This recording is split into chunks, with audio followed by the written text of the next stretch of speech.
لا علاج مریضوں کا شفا یاب ہونا یہی صرف معجزہ نہیں بلکہ جو طریقہ کار اختیار کیا گیا تھا اصل میں وہ پورا مجموعہ جو ہے وہ معجزہ بنتا ہے.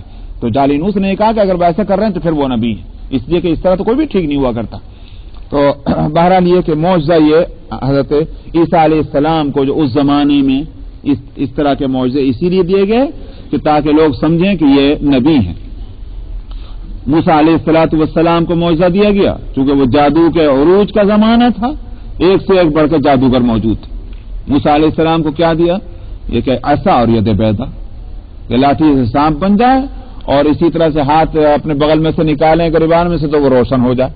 اسی لیے دیکھ کر فوراً کیا جب وہ معجزہ دیکھا تو کہنے والوں نے کہا بھائی یہ تو جادو ہے. تو جواب دینے والوں نے کہا جادو ہے تو پھر جادوگروں کو بلا لو ان کا مقابلہ کرنے کے واسطے. ہمارے یہاں کوئی کم جادوگر موجود ہے، ایک سے بڑھ کر ایک استاذ موجود ہے، بلا لو سب کو. لیکن جب بلایا گیا تو سب سے پہلے جھکنے والے اور سب سے پہلے ایمان لانے والے وہ جادوگر ہی تھے، کیونکہ وہ اس فن کو جانتے تھے کہ جادو کس چیز کو کہتے ہیں اور جادو کیسے ہوتا ہے. اسی لیے انہوں نے سب سے پہلے اس بات کا اقرار کر لیا آمنا برب ہارون و موسیٰ کہ ہم ایمان لاتے ہیں ہارون و موسیٰ کے رب پر. یہ جادو نہیں جو ہمارے سامنے آیا ہے، جادو وہ ہے جو ہم نے دکھلایا، یہ جادو سے اوپر کی کوئی چیز ہے. تو نبی کریم صلی اللہ علیہ وسلم کو مختلف معجزات کے ساتھ ساتھ جو سب سے بڑا معجزہ دیا گیا ہے وہ قرآن شریف کا معجزہ ہے.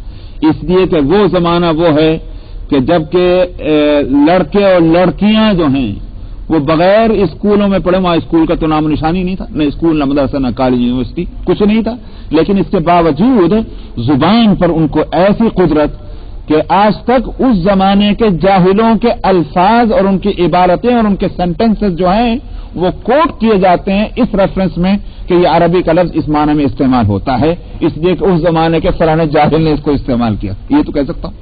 تو وہ زبان دانی کا بڑا عروج کا زمانہ رہا ہے.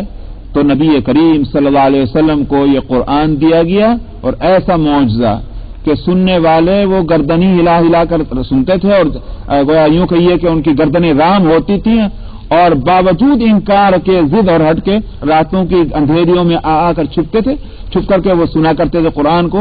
اس بات سے کہ قرآن کے تعلق سے یہ بات ان کو جو ان پر اثر کرتی تھی علاوہ معانی کے اثر کے، وہ خود اس کے الفاظ کا انداز تھا کہ وہ یوں کہتے تھے کہ نہ تو یہ کوئی شعر ہے نہ یہ کوئی نثر ہے، اس پر کوئی جو اصطلاحات ہیں جو اقسام ہیں کہ پوئم اور پوئٹری اور اس کی جتنی قسمیں ہو سکتی تھی ان سب کی روشنی میں دیکھ لیا ان میں سے کوئی قسم نہیں. اور کمال یہ ہے کہ اس میں سے ایک لفظ بھی ہٹا نہیں سکتے.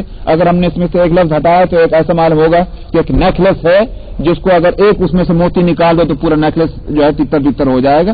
اس طرح سے جڑا ہوا ہے پورا قرآن اس کا ایک ایک لفظ. اس واسطے وہ سر ڈھونڈتے تھے. تو اللہ سبحانہ و تعالیٰ نے قرآن دیا اور چیلنج کر کے دیا کہ وَإِن كُنتُمْ فِي رَيْبٍ مِّمَّا نَزَّلْنَا عَلَىٰ عَبْدِنَا فَأْتُوا بِسُورَةٍ مِّن مِّثْلِهِ. اگر تمہیں شک ہے کہ یہ قرآن جو ہے اللہ کا کلام نہیں ہے، محمد کا کلام ہے صلی اللہ علیہ وسلم، تو وہ تو تمہاری طرح بات کرتے اور اس سے زیادہ مختلف کوئی بات نہیں کرتے. تم بھی لے آؤ کوئی سورہ بنا کر، اگر محمد نے بنائی ہے صلی اللہ علیہ وسلم یا کسی اور انسان نے بنائی، تم بھی انسان ہو، ایک سے ایک ماہر پڑا ہوا ہے، بلا لو سب کو کانفرنس، انٹرنیشنل کانفرنس کال کر لو اور ایک سورت بنا لو. نہیں بنا سکتے. تو یہ میں نے کہا کہ ہر نبی کو وہی معجزے دیے گئے کہ اس فیلڈ کے کہ جس فیلڈ میں اس زمانے میں لوگ ماہر رہے ہیں. تو یہاں عیسیٰ علیہ السلام کو اس طرح معجزہ دیا گیا تو کہا گیا یہ ایک نشانی ہے تمہارے لیے اگر تم ایمان لانا چاہتے. نہیں ایمان لانا چاہتے تو بھینس کے آگے جو بین بجاؤ تو کوئی فائدہ ہی نہیں. وہی حالت تمہاری ہے کہ اگر تم نہیں ماننا چاہتے تو ہزار معجزے آ جائیں تم اس کا کوئی اثر نہیں ہوگا. لیکن اگر تم صاف دل ہو اور تم نے یہ فیصلہ نہیں کیا کہ نہیں ماننا تو پھر یہ نشانی تمہارے واسطے کافی ہے ایمان لانے کے واسطے. نمبر 50 اعوذ باللہ من الشیطان الرجیم بسم اللہ الرحمن الرحیم ومصدقا لما بين يدي من التوراة ولأحل لكم بعض الذي حرم عليكم وجئتكم جئتكم بآية من ربكم فاتقوا الله وأطيعون إن الله ربي وربكم فاعبدوه هذا صراط مستقيم فلما أحس عيسى منهم الكفر قال من أنصاري إلى الله قال الحواريون نحن أنصار الله آمنا بالله واشهد بأننا مسلمون ربنا آمنا بما أنزلت واتبعنا الرسول فاكتبنا مع الشاهدين ومكروا ومكر الله والله خير الماكرين إذ قال الله يا عيسى إني متوفيك ورافعك إلي ومطهرك من الذين كفروا وجاعل الذين اتبعوك فوق الذين كفروا إلى يوم القيامة ثم إلي مرجعكم فأحكم بينكم فيما كنتم فيه تختلفون فأما الذين كفروا فأعذبهم عذابا شديدا في الدنيا والآخرة وما لهم من ناصرين وأما الذين آمنوا وعملوا الصالحات فيوفيهم أجورهم والله لا يحب الظالمين ذلك نتلوه عليك من الآيات والذكر الحكيم إن مثل عيسى عند الله كمثل آدم خلقه من تراب ثم قال له كن فيكون الحق من ربك فلا تكن من الممترين صدق اللہ العظیم۔ حضرت عیسیٰ علیہ الصلاۃ والسلام کا ذکر چل رہا ہے۔ پچھلی آیت میں ان کے معجزات بتائے گئے کہ معجزے ان کو جو دیے گئے تھے اس میں وہ مٹی کی چڑیاں بنا کر اور پھونک مارتے تو وہ اڑنے لگتی، اور اسی طرح سے جو اندھے اور کوہڑی جو لوگ ہوتے ان پر ہاتھ پھیر دیتے وہ بھی تندرست ہو جاتے، اور اسی طرح سے بعض مردوں کو بھی انہوں نے قم باذن اللہ کہا تو وہ بھی زندہ ہو گئے۔ اور یہ بھی کہ انہوں نے حضرت عیسیٰ علیہ السلام نے یہ معجزہ بھی دکھلایا کہ جو کچھ لوگ گھروں میں کھاتے یا ذخیرہ کرتے وہ بھی بتلا دیتے۔ تو حضرت مریم کو اصل میں یہ ساری چیزیں بتلائی گئیں فرشتے کے ذریعے سے کہ ایک ایسا بیٹا تم کو دیا جائے گا جو آگے چل کر کے یہ کام کرے گا اور یہ معجزے دکھلائے گا۔ اس کے آخر میں کہا گیا تھا کہ ان فی ذلک لآیۃ لکم ان کنتم مؤمنین، ان ساری باتوں میں تمہارے لیے نشانیاں ہیں۔ نشانی ہے کہ اگر تم ایمان لانے والے ہو، ایمان لانا چاہتے ہو. معلوم ہوا کہ معجزے کا مقصد جو ہے وہ لوگوں کو اطمینان دلانا ہے کہ جو بات کہی جا رہی ہے یہ اللہ سبحانہ و تعالی کی طرف سے ہے، جن کی تائید ہمارے ساتھ ہے. اس کی نصرت، اس کی تائید اور اس کی مدد یہ ہمارے ساتھ ہے.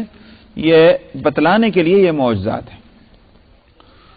تو نبی حضرت عیسیٰ علیہ السلام نے، میں نے بتلایا تھا کہ یہ جو معجزے بتلائے یہ اس زمانے میں چونکہ میڈیسن کا عروج تھا، ترقی تھی، تو ان کو اسی فیلڈ کے معجزے دیے گئے.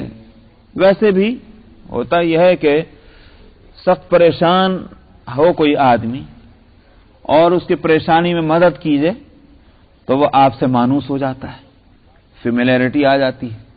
اب آپ اس سے کوئی بات کہیں تو اس کو سننے کے لیے، اس کو سمجھنے کے لیے، اس کے ماننے کے لیے تیار ہو جاتا ہے.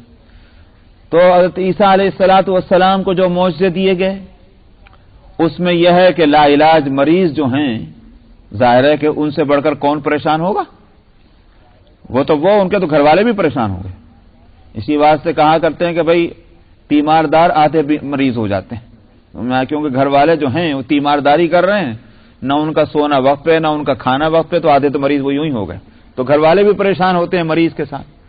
اب مریض کی اگر کے ساتھ مہربانی کا معاملہ کیا جائے، ڈاکٹر اگر کوئی ہے اور بہترین دوا اس کو دے مریض کو اور اس کو آرام مل جائے، اور اس کے علاج کے دوران اگر ڈاکٹر اس کو کسی بات کی کوئی بات اس سے کہے تو مریض کا نہیں سنے گا، توجہ سے سنے گا. تو عیسیٰ علیہ السلام کو یہ معجزات دیے گئے. انہوں نے کہا کہ یہ نشانیاں ہیں.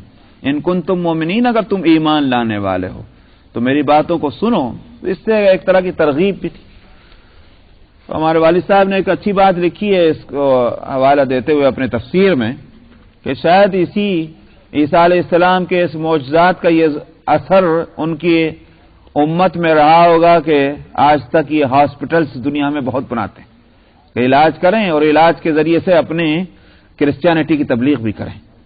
تو اس سے اور ہو رہا فائدہ کہ بہت سے لوگ جو ہیں وہ ہسپتالوں میں جا کر اور جو سہولتیں ان کو ملتی ہیں، جو آرام ان کو ملتا ہے اور جس طرح سے ان کی دیکھ ریکھ ہوتی ہے، اور وہیں ساتھ کے ساتھ وہ ان کا پریسٹ آ کر ان کو پریچ بھی کر جاتا ہے، تو بہرحال یہ ہو سکتا ہے کہ وہیں سے کا اثر ہو، واللہ عالم.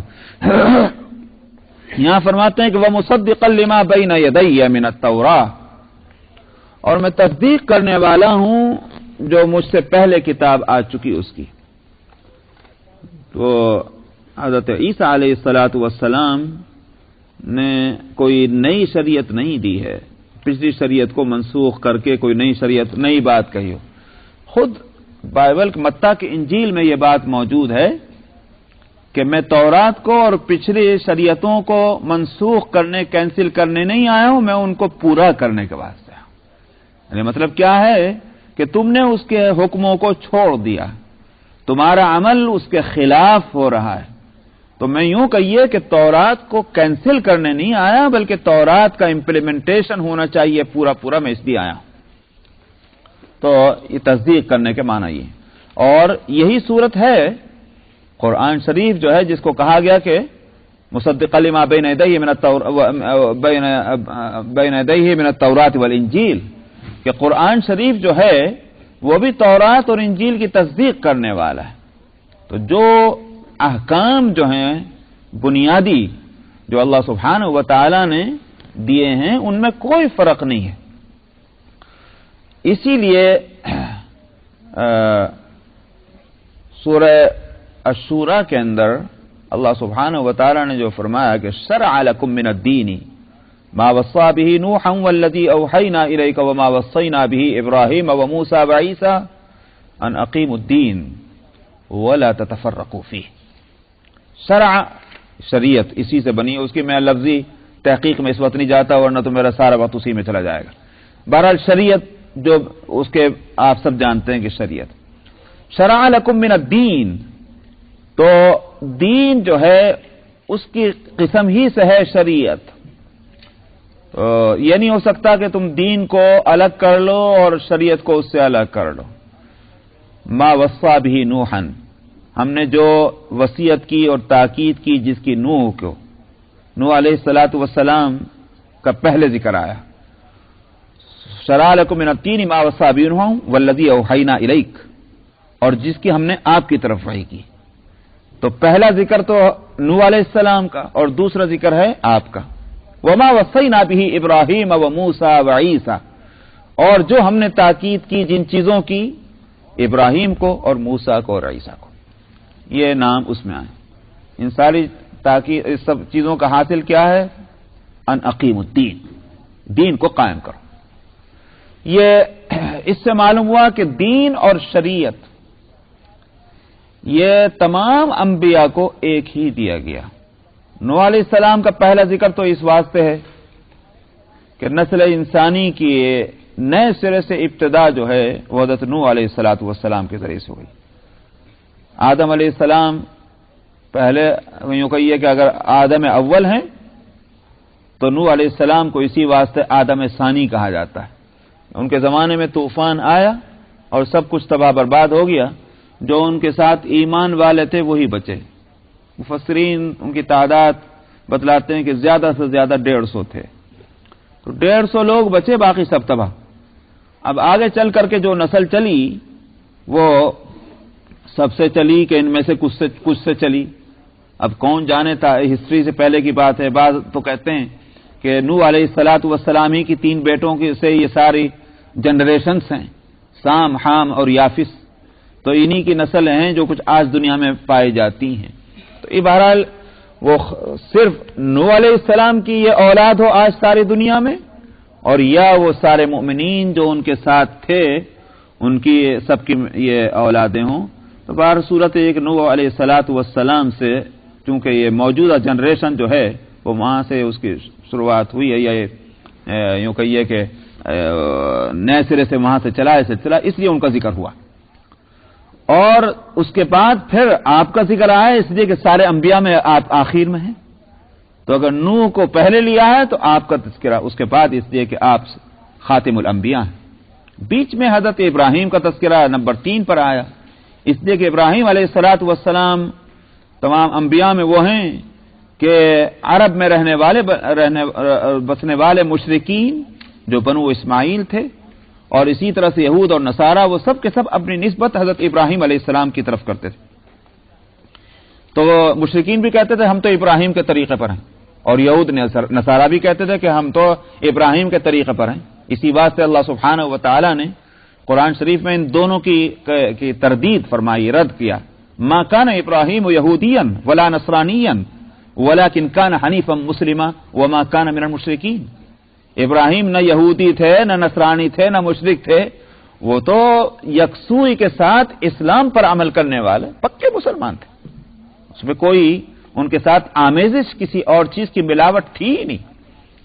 تو چونکہ عرب میں سبھی ان کی طرف اپنی نسبت کرتے تھے، اور خود جب نبی کریم صلی اللہ علیہ وسلم تشریف لائے تو آپ نے بھی یہ فرمایا، خود آپ کے لیے اللہ تعالیٰ نے فرما دیا کہ ملت ابیکم ابراہیم، آپ جو ہیں ابراہیم کے طریقے پر ہیں۔ تو اس واسطے کہ چونکہ ساری قومیں، جیسے میں نے پہلے بھی کہا تھا کہ یہ صرف یہود اور نصارہ اور مسلمان ہی نہیں بلکہ دنیا کی اور قومیں بھی نام کا فرق ہوگا زبان کے فرق کے لحاظ سے، لیکن سب کے سب ابراہیم علیہ السلام ہی کو بڑا سمجھتے ہیں۔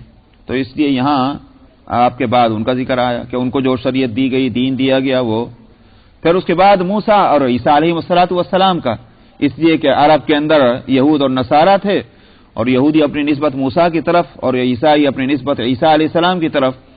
تو یہ مطلب نہیں کہ یہی 5 انبیاء، بلکہ حاصل یہ کہ یہ مشہور اور معروف انبیاء ہیں، بڑے جلیل و قدر، ان کا تذکرہ کرنا، اور وہ بھی جبکہ مختلف زمانوں میں پائے گئے ہوں، مختلف زبانوں میں آئے ہوں، تو اس کا مطلب یہ ہے کہ پورے انبیاء علیہ السلام ان سب کو دین اور شریعت ایک ہی دی گئی۔ دین اگر تھوڑی دیر کے لیے مان لیجئے کہ یہ بھی ہو کہ دین اگر کانسٹیٹیوشن کے جو فنڈامنٹل کلاز ہیں اگر ان کو دین کہا جائے، جس کو آپ کہہ سکتے ہیں کہ بھئی عقیدہ جس کے اندر ہے کہ اللہ ایک ہیں، اسی طرح سے رسالت ہے، پیغمبروں کا ماننا، اسی طرح سے فرشتوں پر ایمان لانا، تقدیر پر ایمان لانا، اور مر کر دوبارہ زندہ ہونے اور جنت اور جہنم پر، یہ ساری چیزیں جو ہیں جو عقیدہ ہیں۔ اسی طرح سے بنیادی طور پر یہ بات کہ عبادت اللہ کی ہوگی، وہی معبود ہیں، تو یہ ساری چیزیں جو فنڈامنٹل کلاس کہی جا سکتی ہے۔ اگر آپ ان کو دین کہیں تو شریعت ظاہر ہے کہ اگر شریعت اس سے آگے کی کوئی چیز ہے تو بیس کرے گی اسی پر، اس لیے میرا دین کہا۔ یہ نہیں ہو سکتا کہ شریعت ان فنڈامنٹل کلاس سے کچھ مختلف ہوں گی۔ شریعت کے لیے میں ایک اور لفظ استعمال کر سکتا ہوں سمجھنے کے واسطے، کہ جو رہنما قانون کی جس کو کہتے ہیں، یعنی جو جس کو کہیں گے گائیڈ لائنز جو ہوتی ہیں، تو گائیڈنس جن سے ملتی ہے وہ ہو گئے شریعت۔ تو صاحب جو بائی لاز ہوتی ہیں، جس میں ایڈمنسٹریٹو جو کلاس ہوتی ہیں، وہ ان کو کہیے کہ یہ ہیں وہ جزئیات شریعت کی۔ تو جہاں تک نماز کا تعلق ہے، مثلا تمام شریعتوں میں یہ ہے کہ نماز پڑھنی، سارے انبیاء کے ہاں نماز کا مسئلہ ہے۔ روزے رکھنے ہیں، سارے انبیاء کے ہاں روزے کا مسئلہ ہے۔ اسی طرح سے زکوٰۃ، سارے انبیاء کے ہاں زکوٰۃ ہے۔ آپ دیکھ لیجئے کہ جہاں بنی اسرائیل کا ذکر سورہ البقرہ میں آیا ہے، تو وہاں کہا گیا کہ نہیں کہا گیا کہ سل بنی اسرائیل، وہ نہیں، یا بنی اسرائیل اذکروا نعمتی التی انعمت علیکم واوفوا بعہدی اوفی بعہدکم وایایا فارہبون وآمنوا بما انزلت مصدقا لما معکم ولا تکونوا اول کافر بہ ولا تشتروا بآیاتی ثمنا قلیلا وایایا فاتقون ولا تلبسوا الحق بالباطل وتکتموا الحق واقیموا الصلاة وآتوا الزکاة وارکعوا مع الراکعین۔ بنی اسرائیل جو ہیں، جو موسیٰ علیہ السلام کی امت اور عیسیٰ علیہ السلام کے، ان امت کو بنی اسرائیل کہا جاتا ہے، کہیں کہیں تو صرف یہود کو بنی اسرائیل کہا گیا۔ تو یہاں ان سے کہا گیا کہ تم کو تو ہدایت تھی کہ نماز قائم کرو، زکوٰۃ دو۔ معلوم ہوا کہ نماز اور زکوٰۃ کا مسئلہ تھا ان کے یہاں۔ اسی طرح سے رمضان کے روزوں کے بارے میں یہ کہا گیا کہ یا ایھا الذین آمنوا کتب علیکم الصیام کما کتب علی الذین من قبلکم، اے ایمان والو تمہارے پر روزے فرض کیے گئے جیسے تم سے پہلے لوگوں پر فرض تھے۔ تو معلوم ہوا کہ روزے بھی فرض تھے، زکوٰۃ بھی فرض تھی، نماز بھی فرض تھی۔ تو یہی تو شریعت ہے۔ ہاں اس کی جزئیات جو ہیں ان میں فرق ہوگا۔ جزئیات میں یہ کہہ سکتے ہیں کہ بھئی نماز میں کتنی رکعتیں تھیں، ہو سکتا ہے کہ ان کے ہاں اوقات مختلف ہوں، آپ کے ہاں جو ٹائم ہیں وہ ٹائم ان کے ہاں نہ ہوں گے، یا جتنی رکعتیں آپ پڑھتے ہیں اتنی رکعتیں ان کے ہاں نہ ہوں گی، یا جس طرح سے رکوع سجدہ آپ کرتے ہیں اس طرح کا رکوع سجدہ نہ، لیکن نماز تھی۔ سمجھ میں آیا؟ تو جزئیات میں فرق ہوگا، لیکن دین جس کو کہا جائے گا کہ جو فنڈامنٹل کلاز ہیں، اسی طرح سے جو رہنما ہے قانون کا وہ حصہ، رہنما جس کو گائیڈ لائنز کہیں گے، گائیڈنگ کلاسز کہیں گے، وہ سب اگر شریعت یہ تمام انبیاء کی ایک ہی رہی ہے، اس میں کوئی فرق نہیں آیا۔ تو وہی حاصل ہے اس سورہ شورى کے اندر جو میں نے آیت پڑھی ہے کہ شرع لکم من الدین۔ وہاں ایک بات اور یہ بھی بتا دوں، اگرچہ وہ آج کے مضمون سے متعلق نہیں ہے، کہ وہ انبیاء علیہ السلام کو وہ جو شریعت دی گئی ہے سب کو ایک، تو اس کے دیے جانے کا مقصد کیا ہے؟ اس کے دیے جانے کا مقصد وہاں بتایا گیا کہ ان اقیم الدین، یہ کہ تم اس دین اور شریعت کو قائم کرو۔ اس کے قائم کرنے کے معنی کیا ہوئے؟ آپ اردو میں آپ بولتے ہیں کہ صاحب فلانے ملک میں فلانی پارٹی کی حکومت قائم ہو گئی، کیا مطلب ہوتا ہے اس کا؟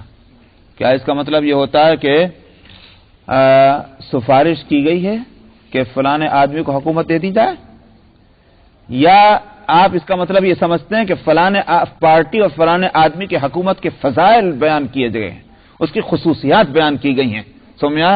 اور لوگوں نے واقعی اس کو تسلیم کیا کہ یہ پارٹی اور یہ جو آدمی ہے یہ واقعی حکومت کے قابل ہے۔ کیا حکومت قائم کرنے کے یہ معنی ہوتے ہیں؟ بلکہ حکومت قائم ہونے کے معنی یہ ہیں کہ اس کے احکام چلنے لگے، اس کی ہدایتیں چلنے لگیں، اس کے فرمان چاہنے لگے، سمجھ میں آیا؟ اور اس پر پورے طور پر عمل ہے، اس کا کنٹرول ہے، اس کا پاور ہے ہر چیز پر۔ تو اس کنٹری میں اسی کا اقتدار ہے، یہ مطلب ہے حکومت قائم ہونے کے۔ ان اقیم الدین کے معنی کیا ہوئے؟ دین قائم کرنا۔ تو دین قائم کرنے کے یہ معنی نہیں کہ ان سے یہ اقرار کرا لو ہاں واقعی یہ دین جو ہے یہی سب سے اچھا دین ہے، سمجھ میں آیا؟ بہت کافی. یہ مطلب تھوڑی ہوگا دین کے قائم کرنے کا. سمجھ میں آیا؟ یا یہ اقرار کروا لو کہ ہاں ہاں واقعی یہ جو نوح علیہ السلام ہے یا ابراہیم ہے یا موسیٰ ہیں یا حضرت محمد صلی اللہ علیہ وسلم ہے واقعی بہت اعلیٰ درجے کے انسان ہیں. سمجھ میں آیا؟ بڑے سچے انسان ہیں. یہ اقرار کروا لو. ظاہر ہے کہ دین کے قائم کرنے کے یہ معنی بھی نہیں، بلکہ دین کے قائم کرنے کے معنی یہ ہیں کہ ساری زندگی اور سارے معاملات اکارڈنگ ٹو دس کانسٹیٹیوشن، دس شریعت ہوں. سمجھ میں آیا؟ کوئی دوسرا سسٹم نہ رہے، یہی ایک سسٹم ہو زندگی گزارنے کا، یہی ایک طریقہ ہو اور اس کو اپنا لے اپنی زندگیوں میں. سمجھ میں آیا؟ زندگی اس کے مطابق ہو جائے. یہ ہے اقامت دین. تو انبیاء کو دنیا میں بھیجنے کا مقصد ہے. اسی لیے حضرت شاہ ولی اللہ رحمہ اللہ نے جو فارسی کا آپ ترجمہ یہاں بھی کبھی کبھی میں نے مسجد میں بھی دیکھا رکھا ہوا، شاہ ولی اللہ رحمہ اللہ کا ترجمہ جو ہے فارسی کے اندر، اور یہ پہلا ترجمہ ہے کہ جو غیر عربی زبان کے اندر قرآن کا جو ترجمہ ہوا ہے، پہلا سب سے پہلا ترجمہ جو ہے وہ دنیا میں غیر عربی کے اندر وہ شاہ ولی اللہ کا ترجمہ ہے جو فارسی میں ہوا ہے. تو اس میں انہوں نے یہ کہا کہ حکیم الدین کا ترجمہ انہوں نے کیا، قائم بکنید، تم قائم کرو. اور ان کے جو صاحبزادے ہیں حضرت شاہ رفیع الدین اور شاہ عبد القادر صاحب، شاہ رفیع الدین صاحب کا ترجمہ یہ ہے کہ تم قائم رکھو. سمجھ میں آیا؟ انہوں نے قائم بکنید جو ہے نہیں بلکہ قائم رکھو کا ترجمہ کیا. ان کے ترجمہ ہے اردو میں ہے. اور علماء جو ہیں وہ ہندوستان اور پاکستان کے جن کی زبان اردو ہے وہ شاہ رفیع الدین، شاہ عبد القادر صاحب اور ان کے ترجمے کو الہامی ترجمہ کہتے ہیں. یعنی بالکل ایسا ہے کہ جو الفاظ وہاں آ گئے ہیں وہ ایسا ہے کہ وہ اس لفظ کا وہاں سے ہٹانا مشکل ہو رہا ہے، وہ خوبی نہیں پیدا ہوتی ترجمے کے اندر اگر اس لفظ کو وہاں سے ہٹا دیجئے. تو یہ انہوں نے لکھا قائم رکھو. تو اس سے دیکھا جائے واقعی دونوں نے ایک ایک پہلو کی رعایت کی ہے کہ انبیاء علیہ الصلوۃ والسلام کو دنیا میں جو بھیجا گیا ہے اس بھیجنے کا حاصل یہ ہے کہ اگر وہاں دین خداوندی بالکل ہی نہیں ہے اور دین خداوندی ہے تو نبی کا مقصد کیا ہے کہ تم اس کو قائم رکھنے کی کوشش کرو، یعنی اس کو آگے بڑھاؤ، اس کو مضبوط کرو.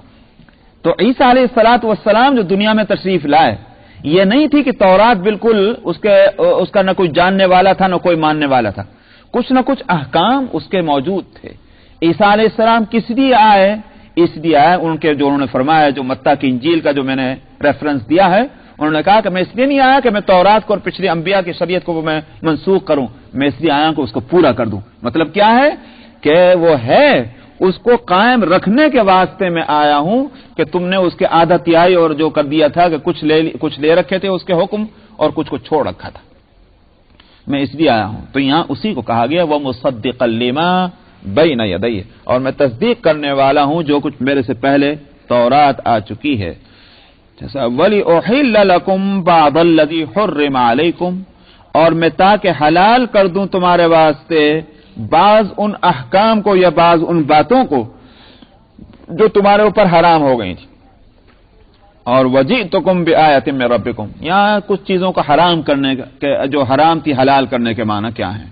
بعض حضرات نے تو یہی رکھا ہے کہ کچھ سختیاں تھیں ان کے ہاں جس کو حضرت عیسیٰ علیہ الصلوۃ والسلام نے اس کو جو ہے نرم کیا گیا. مثلا سیٹرڈے کے تعلق سے ان کے ہاں یہ حکم تھا کہ سیٹرڈے میں وہ کوئی کام نہیں کریں گے، وہ دن اللہ کا ہے، بس اللہ اللہ کرنی، دنیا میں کوئی کام وہ نہیں کر سکتے. تو یہ ان کے ہاں سخت قانون تھا جس کی خلاف ورزی بنی اسرائیل میں ہوتی رہی ہے اور اس پر ان پہ عذاب بھی آیا اللہ سبحانہ و تعالیٰ کا، جس کا تذکرہ قرآن شریف میں موجود ہے.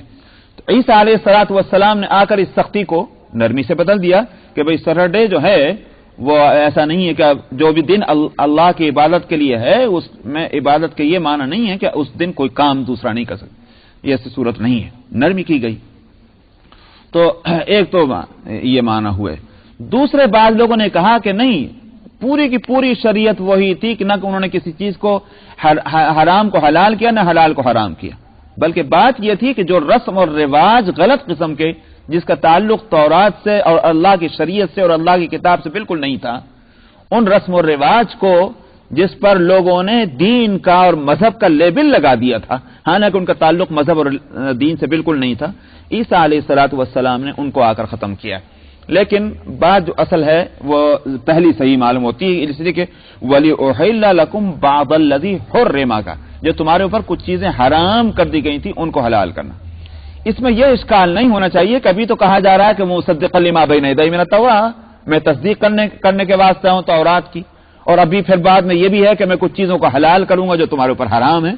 تو ان دونوں میں تو گویا ایک طرح کا ٹکراؤ ہے، ٹکراؤ نہیں ہے، بلکہ یہ کہ جیسے میں نے کہا کہ بنیادی طور پر شریعت تو وہی رہے گی جو تورات میں ہے، ہاں کچھ چیزوں کو، اس کی شکل کو یا اس کی تفصیلات کو بدل دینا حالات کے مطابق، اس کو یوں کہیں گے کہ بائیلاز جو ہے ایڈمنسٹریٹو، اس میں تبدیلی ہے، اس سے شریعت نہیں بدلتی۔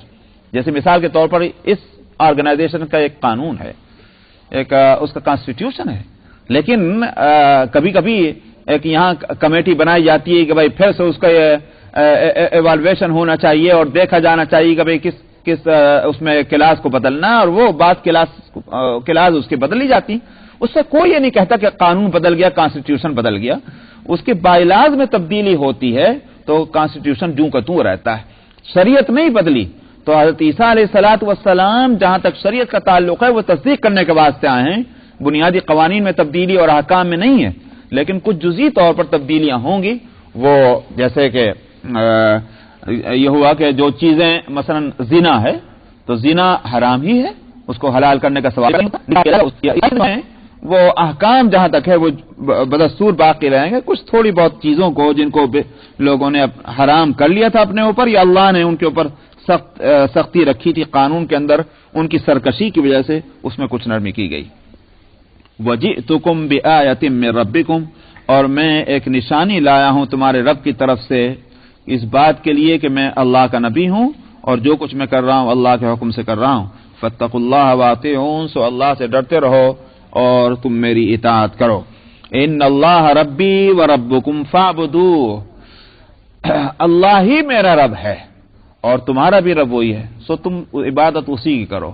یہ بات عیسیٰ علیہ الصلوۃ والسلام کے سے یوں کہلوائی جا رہی اس لیے کہ جو اپنے کو عیسائی کہتے ہیں وہ انہی کو خدا بنا بیٹھے۔ تو عیسیٰ علیہ الصلوۃ والسلام نے دنیا میں کبھی یوں نہیں کہا کہ تم میری عبادت کرو، بلکہ یہی کہا کہ تم ایک اللہ کی عبادت کرو، خداوند خدا کی، یہی ہمیشہ کہتے رہے، انہوں نے کہیں نہیں کہا کہ میری عبادت کرو، لیکن لوگوں نے ان کو معبود بنا لیا۔ تو عیسیٰ علیہ السلام یہاں ان کے قول نے کہ ان اللہ ربی، اللہ ہی میرا رب ہے اور تمہارا بھی رب وہی ہے، لہذا تم اس کی عبادت کرو، ھذا صراط مستقیم، یہی سیدھا اور سچا راستہ ہے۔ فلما احس عیسیٰ منہم الکفر قال من انصاری الی اللہ، لیکن ہوا کیا کہ جتنی ان پر محنت کی گئی اتنا ہی یہ دور بھاگے، جتنا یہ گویا یہودی اور بنی اسرائیل، حالانکہ انہی میں کے نبی تھے، اسرائیلیوں میں کے نبی تھے، تو ان کو تو سر پہ بٹھانا چاہیے تھا، خاص طور پر ایسے معجزے دکھلانے والے نبی، لیکن انہوں نے مخالفت کی اور مقابلے پر آئے۔ عیسیٰ علیہ الصلوۃ والسلام نے جب دیکھا کہ بھئی جتنے لوگوں کو ماننا تھا انہوں نے مان لیا ہے، اور یہ جو مخالف ہیں وہ بڑی سازشیں کر رہے ہیں، اسی کے لیے یہاں لفظ ہے فلما احس عیسیٰ منہم الکفر، کہ جب عیسیٰ نے ان کے اندر سے کفر کو محسوس کیا۔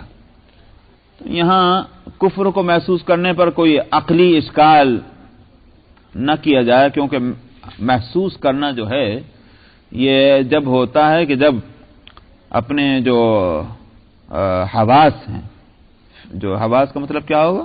نہیں، مطلب یہ ہے کہ جو ہماری یہ جو صلاحیتیں ہیں ہمارے بدن کے اندر کہ جس سے ہم علم حاصل کرتے ہیں، سمجھ میں وہ ہے حواس کہلاتے ہیں، جیسے دیکھنا ہے، جیسے سونگنا ہے، جیسے چھونا ہے، یہ حواس کہلاتے ہیں۔ سمجھے حواس سے خمسہ، 5 حص اللہ نے رکھی ہر انسان میں، تو یہ حواس سے خمسہ سے جو چیز معلوم ہو اس کو کہتے ہیں محسوس کرنا۔ تو ظاہر ہے کہ یہ 5 حصے جو ہیں انسان کے اندر، ان سے جو علم حاصل ہوگا وہ چیزیں ہوں گی جو محسوس ہوں، یہ مطلب یہ کہ جو نظر آنے والی ہوں، جن کے جو سونگنے کے قابل ہوں، یہ وغیرہ وغیرہ، جو چکھنے کے قابل ہوں۔ اور کفر جو ہے ان میں سے ان میں آتا ہی نہیں. کفر جو ہے یہ محسوس چیزوں میں تو ہے ہی نہیں کہ بھئی فلاں جگہ کفر ہے، اس کو سونگ کے دیکھ لو، اس کو چھو کے دیکھ لو، اس کو دیکھ، یہ ایسی کوئی چیز نہیں. لیکن یہاں لفظ لائے احسا اور کفر کے ساتھ، تو اس واسطے یہ معنوی چیز ہے. یوں کہیے کہ محسوسات میں نہیں ہے، معنویات میں ہے کفر. لیکن پھر بھی کہا احسا عیسیٰ، اس کا مطلب یہ ہوا کہ اصل میں بتانا یہ ہے. یہی تو قرآن کا کمال ہے. قرآن کوئی لفظ جب لاتا ہے تو بظاہر تو معلوم ہے کیوں آیا ہے لفظ، لیکن غور کیا جائے تو اس کا نقطہ سمجھ میں آئے گا. تو کفر کے ساتھ احسا کا لفظ نہیں آنا چاہیے تھا، وہاں لفظ آنا چاہیے تھا فہیمہ، جب سمجھا. لیکن لفظ لائے احسا، یعنی مطلب یہ ہے کہ جب محسوس کیا. بتانا یہ ہے کہ ایک تو کفر ہے جو اندر چھپا ہی رہے تو میں آیا، لیکن اس کا ظہور نہ ہو رہا ہو، وہ اپیئر نہ ہو رہا ہو، تو وہ بات نہیں تھی. بلکہ یہ کہ ان کے دلوں کے اندر، سینوں کے اندر چھپا ہوا جو کفر تھا، جب ان کے طرز عمل پر، ان کے بہیویئر پر وہ آنے لگا اور انہوں نے کھل کر دشمنیاں اور مخالفتیں اور مقابلہ آرائیاں کرنی شروع کر دی، تو یہ اب یہ ظاہر ہو گیا ان کا کفر، تو اب محسوس ہو رہا ہے. تو اس لیے یہاں لفظ احسا اب لائیں، یہاں فہم کے معنی نہیں. اگر فہم کہہ دیتے تو اس کا مطلب یہ ہے کہ انہوں نے کوئی برائی نہیں کی تھی، بس انہوں نے خود ہی سمجھ لیا کہ ان کے اندر کفر ہے، تو پھر تو کوئی یہ آگے کوئی بات ہی نہیں تھی. اپنا کفر چھپا کے رکھو، کون تم، اس میں ہمارا مقابلہ تم سے ہے ہی کچھ نہیں. وہ تو جب کفر کا اظہار کرتا ہے، اور اظہار بھی اس طرح جو دوسرے کے لیے تکلیف دہ ہو، وہی ہے مسئلہ. تو فلما احس عیسیٰ منہم الکفر قال من انصاری الی اللہ، عیسیٰ علیہ السلام نے کہا بھائی اللہ کی طرف میرا کون ہوگا مددگار، یعنی الی دین اللہ، الی اللہ، اللہ کے معاملے میں مدد. اللہ کی مدد کا مطلب دین خداوندی کا، رسول کی مدد کا مطلب جو رسول جس کام کے لیے آئے اس کام میں مدد. تو یہاں من انصاری اللہ کے معنی یہ ہے اللہ کے دین کے معاملے میں کون ہے میرا مددگار. قال الحواریون نحن انصار اللہ، حواریین نے کہا ہم ہیں آپ کے مددگار. اچھا صاحب، یہ حواری کیا چیز ہے؟ بعض نے تو اس کو کہا کہ یہ حور سے بنا ہے، اور حور جو ہیں وہ سفید اور خوبصورت، جو سفید ہو اس کو کہتے ہیں. تو یہ ہے کہ اصل میں عیسیٰ علیہ الصلوۃ والسلام جو ہیں ان کے پاس دو آدمی آئے جو یوں کہ یہ عیسیٰ علیہ السلام گزرے تو دو آدمی کپڑے دھونے کا کام کرتے تھے. تو کپڑے دھوتے ہیں تو کیا ہو جاتا ہے، وہ سفید، تو کپڑا دھوئیے سفید اجلے ہو جاتے ہیں. تو وہ دھو بھی تھے. تو عیسیٰ علیہ السلام نے پوچھا تم کیا کام کرتے ہو؟ کہ جی ہم کپڑے دھوتے ہیں. تو عیسیٰ نے کہا کہ تمہیں میں ایک اور چیز نہ بتلاؤں کہ تم کپڑے دھوتے ہو، کپڑوں کا میل صاف کرتے ہو، ذرا میں دلوں کو بھی تو میل کے صاف کرنے کی بات کہوں تم سے.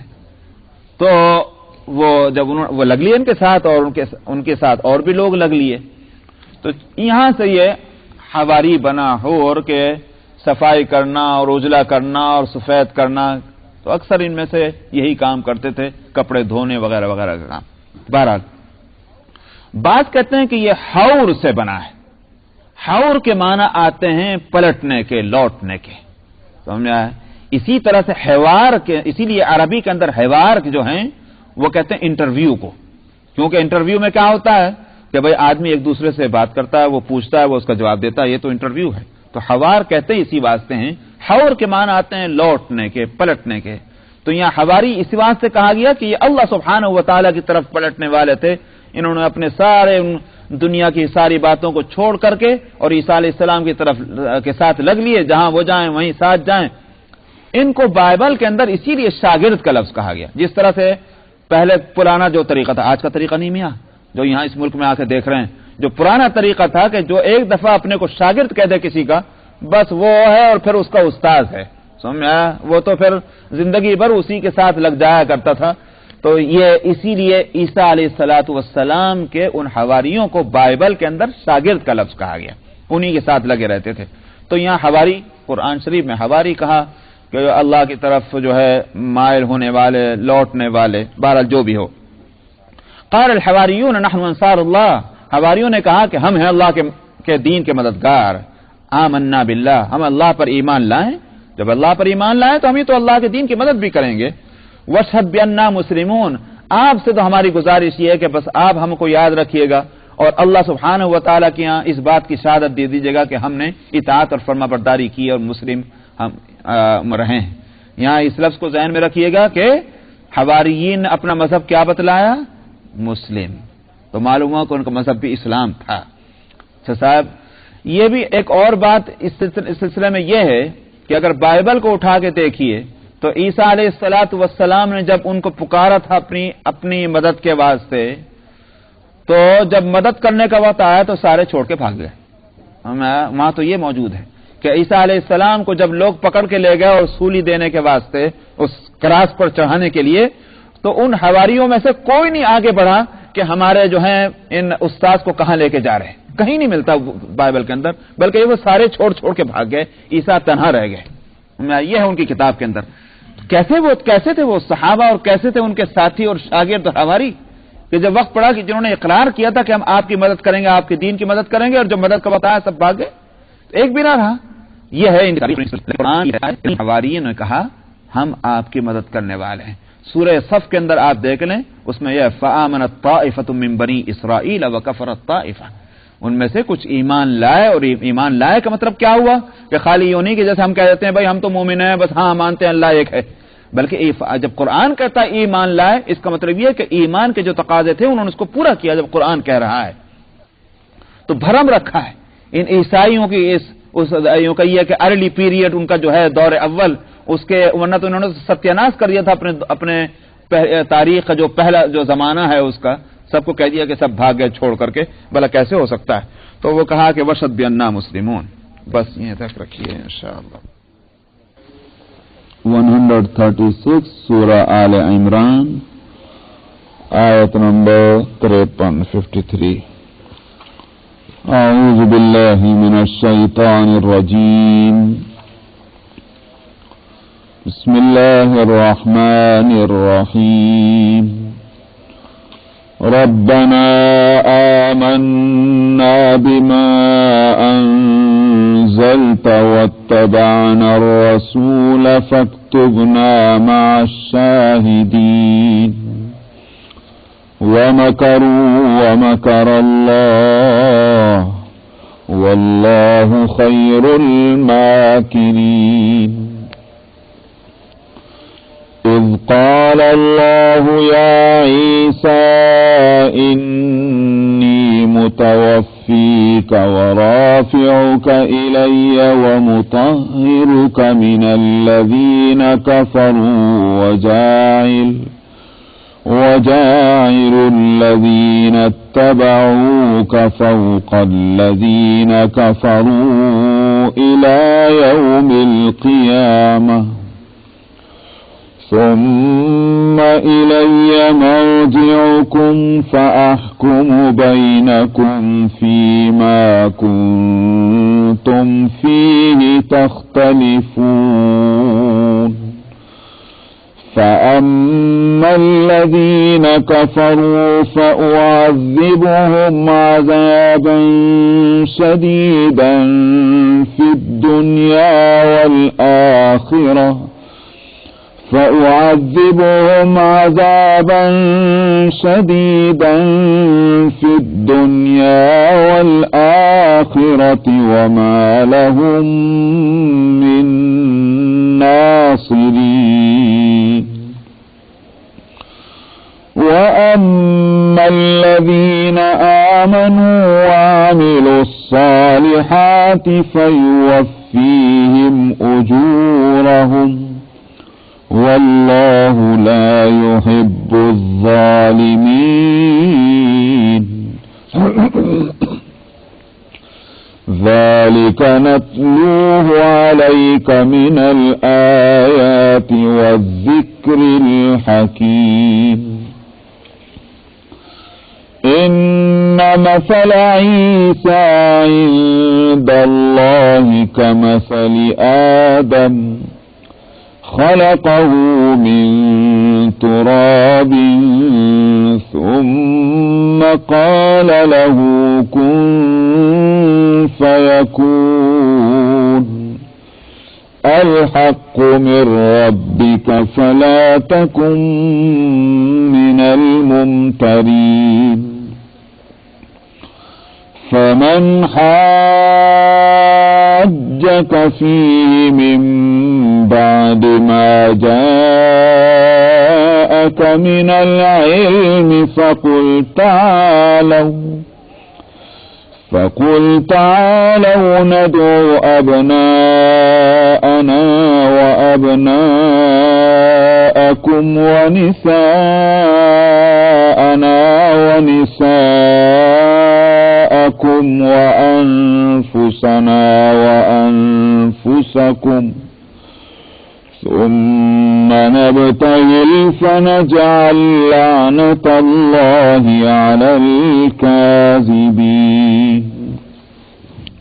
صدق اللہ العظیم.